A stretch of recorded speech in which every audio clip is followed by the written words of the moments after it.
Yes, hello everyone. We are going to have a presentation on ICT in healthcare. This is actually going to be an introduction. So this is the first lecture on this topic. So we all understand that actually ICT has impacted uh, every sector, that is in the healthcare sector,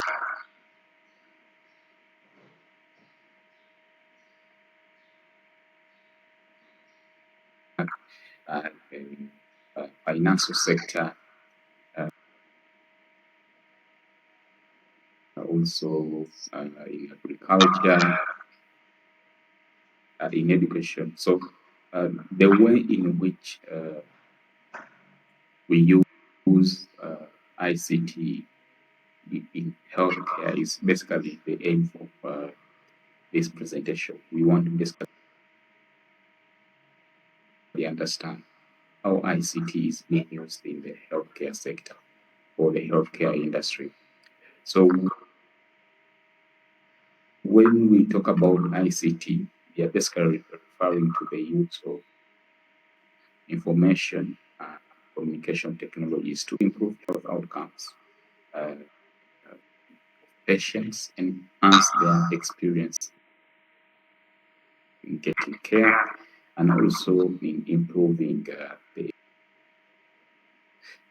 delivery of healthcare services. So those are the areas that we use ICT in. So when we use information and communication technologies to improve those areas, uh, that is basically what we refer to as ICT use in healthcare industry. So the use of ICT is actually very important because uh, it, of course, improves the patient's care and also safety. This is because ICT actually helps us to collect data in an efficient way, and then this data that is what we can use to develop the care plans for the different patients. So we can be able to carry out what we call individualized care if we use ICT. So yeah, overall, it improves their care and also safety. It allows us to make decisions easily without a lot of wastage or resources. So, in a way, ICT allows us to to effectively use resources to achieve efficiency and also productivity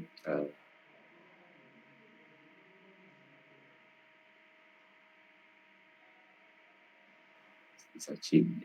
The examples that I can give in this case are, for example, the different innovative diagnostic methods that are available in the market for different conditions. Um, to diagnose a patient with a particular condition using technologies, ICT technologies, makes it very easy to understand the disease that the patient is suffering from, and you don't need to the process of diagnosing this condition may not actually be tedious, uh, and then you find out that you don't need to have a lot of people to carry out these tests using this technology. So in the way you have one person handling a number of patients because of the efficiency of the digital technologies in healthcare. So for example, the use of different uh, blood pressure measuring machines. So you can have those that are actually manual, that one has to actually manually use detect or uh, to take someone's blood pressure. But we also have those that you basically need to put on the patient's arm, and then they will read for you the blood pressure.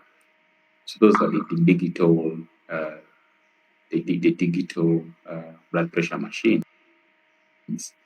So with the digital, it means that you're actually not going to spend a lot of time in taking this BP, but as long as you've placed it in the right way, you're going to get the readings compared to the manual example, where you need to make sure that you all scalpate and listen to the heart sounds. But also, we have patients, for example, who may come from one place, uh, from one hospital to the other, and then maybe they are not having complete medical records. Let us assume that they actually have paper form medical reports, and it could be very hard for them to keep these paper form medical reports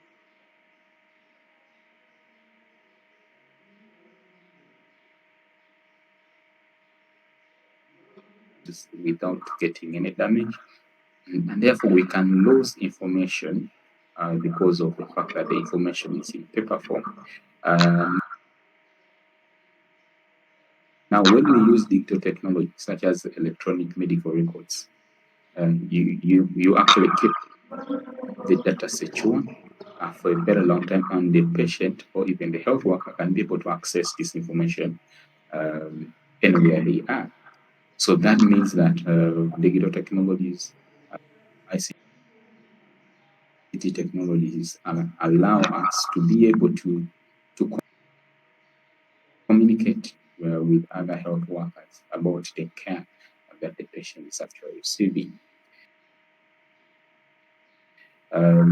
So also the other thing is assuming you have what you call telemedicine, where you have one doctor being in one location far away from where the patient is, and then the patient is able to communicate with this doctor through different conferencing tools or technologies. That means that we are actually increasing access to healthcare to this uh, distant patient. So the other aspect is the fact that it increases patient engagement. Uh, ICT increases patient engagement. It means that the patient is actually taking part in their care by engaging with these technologies. They could be technologies that allow the patient uh, to remember that they have to take their medications. They have maybe there are technologies that tell the patient that you see your blood pressure is high or your pulse is increasing, but also they increase, they reduce uh, patient error, medical errors. This is if some of the causes of medical errors is when we don't have sufficient information about the patient, especially in regards to what medications they are taking, how much they are taking, and things like that. So if you don't have this information, it is likely that a medical error can happen. But also on the administrative part, it makes administration easier because it is very easy for the administration to correlate the different data that they have within the system or within the healthcare system. And then they can be able to make decisions on what needs to be done to improve efficiency and also patient experience in the hospital. Digital technologies allow us to be innovative and also carry out research more easily. Um, However much we have all these advantages of digital technologies, embracing them has always been a challenge because of different reasons. Of course, in the context of South Sudan, we still lag behind in areas to do with internet penetration, the issues to do with even power, electric power, of being connected to the national grid, because this IIT, ICT technologies actually work with they have to be connected to internet, and the power the devices need to be connected to power. They need to be powered. So if we don't have these aspects in place, or places where you have limited internet, in places where you have issues to do with costly internet, then you're going to have challenges in embracing ICT in healthcare. But also the other challenges relate to the fact that when you have this data uh, about the patient, how are we going to ensure that this data is not accessed by a third party who you actually don't know? And what are they going to use this information for? So that is one major challenge that we have. And then the other aspect is as a healthcare manager, how are you going to make sure that you're introducing ICT into the operations of the health facility or the hospital? You need to integrate the financial aspect, you need to integrate the patient information system, you need to have the human resource aspect, and many other things. But how do you make sure that these different components actually work seamlessly within the hospital operations? And then the other aspect, which is related to what I've just explained earlier on, related to access to internet services and digital technologies. Basically, this relates to what we call the digital divide. We have people who actually don't have access to these technologies, so they miss out on these technologies and their benefits. So it is very important that communities actually have equitable access. Everyone can have access to these digital technologies, regardless of whether they belong to an income class that is higher, or they're basically individuals uh, who belong to the lower income class. So we have a lot of digital technologies that we employ in healthcare, and we will look at some of these. For example, we shall look at electronic medical records, we shall look at telemedicine, and then we shall look at medical imaging. These are some of those that we shall look at.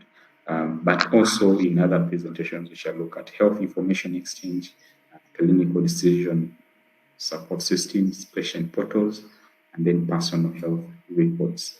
And other technologies that I've not listed there include artificial intelligence, where you have computers actually working as humans.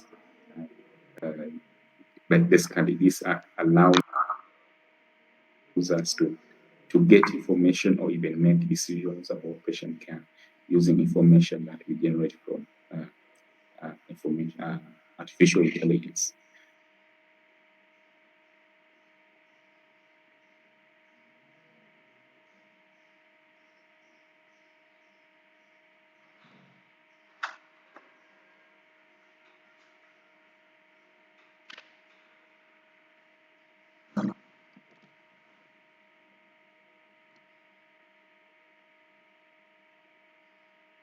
Um, and then the other technologies are the wearable devices that we actually can give to patients. Okay, so for example, a patient is having high blood pressure, but then you want them to maybe perhaps exercise. You, yeah, it could be useful for them as they're exercising. They are actually taking they are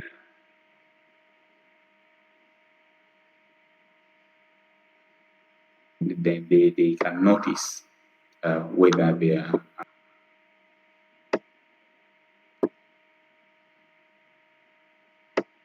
uh, having a spike, or even when the blood pressure is actually coming down. Okay, this can not only be blood pressure, it can be the pulse, it can be the blood glucose levels, it can be any other thing that you may be interested in. So these devices can are wearable, just as you see on the slide. And then we have mobile health, or what you call M health. When we use mobile phones to improve health access to healthcare, to improve delivery of healthcare services, and also improve healthcare outcomes. This can be like a small phone that may not be necessarily smart.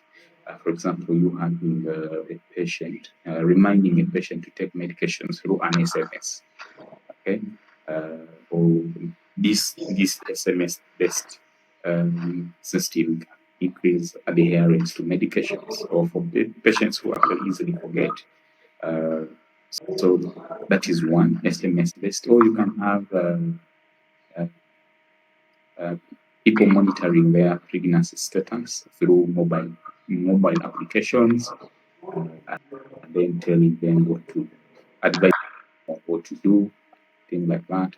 Or even having community health workers who may not have advanced skills in detecting medical conditions or accurately diagnosing medical conditions. So maybe your interest would be uh, that you want them to be able to detect these diseases even with the limited skills and competencies that they have. So you can have an app or an application where you have questions that they ask the patient, and then they enter the answer. And then at the end of this exercise of entering this information, a diagnosis will now pop up.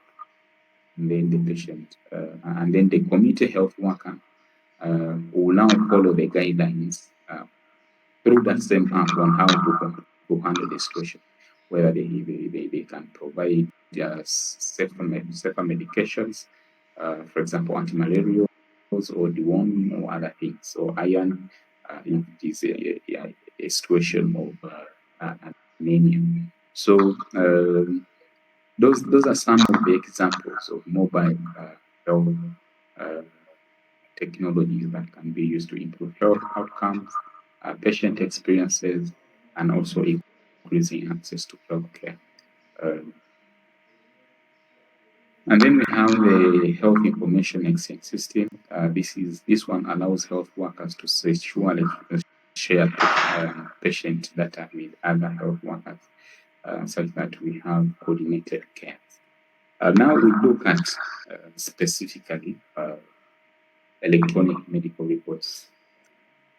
When we talk about electronic medical records, we are basically referring to the fact that health workers can easily share patient information, uh, whether regards to medication diagnosis and treatment outcomes. This is actually very helpful in that it can reduce errors and therefore have improved the patient safety. So the issues of uh, having the patient receiving different medication uh, because of deficient or deficient medical reports, or because they lost their file, or the file cannot be traced, or because the level of consciousness of the patient has decreased and they cannot help in retrieving their past medical history, or they can't tell you what they have been on and things like that. So if you have electronic medical records, means you can easily retrieve medical records and understand the patient's medical history, what diagnoses were made and what medications are they on, allergies, lab tests, and also imaging reports.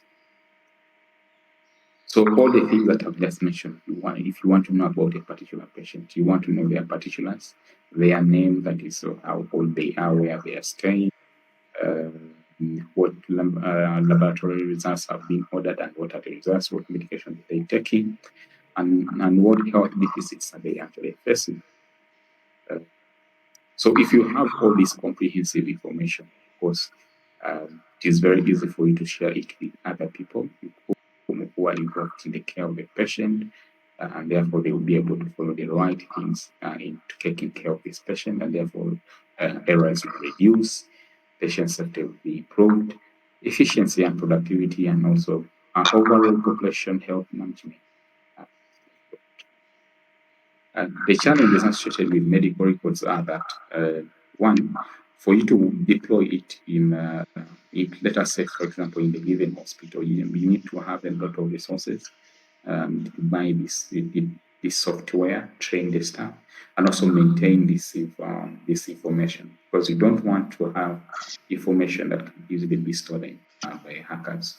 So it actually becomes very expensive, but also the staff may not be willing to actually use the electronic medical records. So it requires you to change their attitude, that's one, but also to train them on how to use them. But then also the issues of data privacy and security are also very important. Apart from the data security and privacy concerns, we also need to look at the aspect of standardization. So, for example, if you use a digital technology to check, let us say, for example, blood pressure, it should be the same digital technology that is going to be used continuously on this particular patient or even across.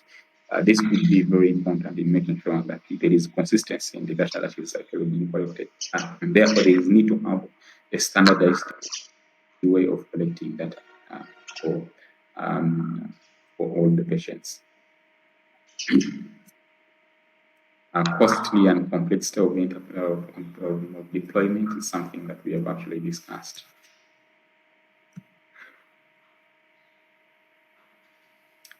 Okay, so the future in terms of technology relies on two major things: artificial intelligence, machine learning, voice recognition, predictive analysis. These are things that are actually driving technology in healthcare and also in medical records in general. So these are things that perhaps you need to take interest in, also including uh, uh, blockchain technology, very important, and emerging display. So now we turn our attention to look at telemedicine, where you have a doctor remotely interacting with a patient. So that means that they're not in the same place at the same time.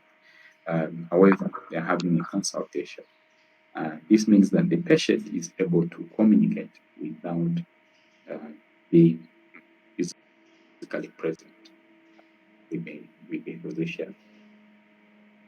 So the history of telemedicine is actually very long, but of course it has been evolving over the years from the use of phone for consultations to now use of now internet-based platforms. So that means that there have been a tremendous transformation in terms of telemedicine. And the benefits, of course, you can be able to access healthcare without those geographical barriers. That means that you don't need to travel from one place to the other to meet a physician. But also, when you factor in the fact that if you are to meet a physician physically, you need to incur costs associated with transport, accommodation, and also stress related to movements from one place to another. So for people who have chronic conditions, that is something that you may not want. So therefore, overall, we can say telemedicine improves the quality of care, patient satisfaction, and also efficiency in terms of cost.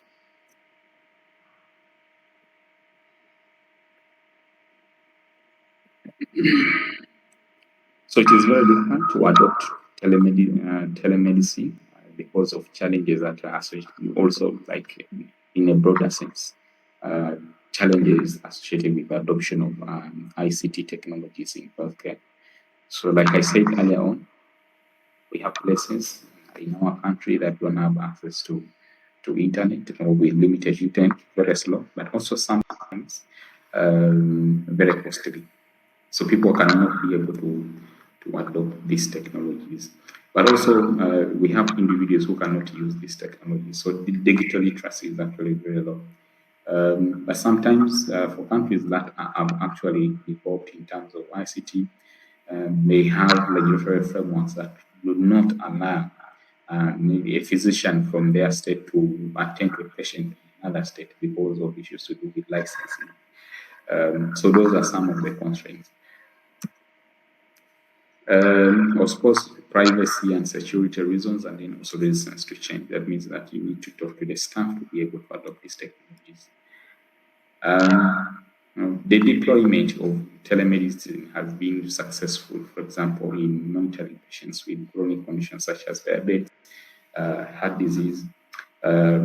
This actually means that the patients don't have to have that stress of having to move for their medications all the time, for review and medication. So with telemedicine, you can have a consultation via, let's say, smartphone, via laptop, or even if it's just the direct phone call. And then the review is done, and then the patient is given the medications for their chronic conditions. But also you can engage in telepsychiatry, which is the provision of mental health services to people who are not physically in the same locality. Also, individuals who have stroke and staying in rural areas, telemedicine can actually help. So the future of telemedicine is that there is need to integrate wearable devices that I talked about with other devices that are actually connected to the internet. The concept of Internet of Things. Now, this is very important in monitoring patients because these devices actually help in data collection and informing the physician on what to do. Machine learning, artificial intelligence are also things that are actually now improving the processes of diagnosing and predicting what might actually happen to the patient. These are very important in supporting decision-making tools for loved ones in caring for patients. More also, it is very important that these telemedicine adoption actually are happening across different fields. So the impact of telemedicine is cross-cutting across the different specialties in medicine. But also it also allows for global collaborations where we have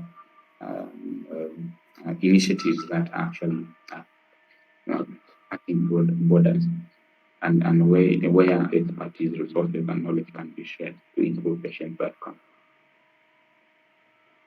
Now, the other aspect that we are going to look at is what we call the imaging technology.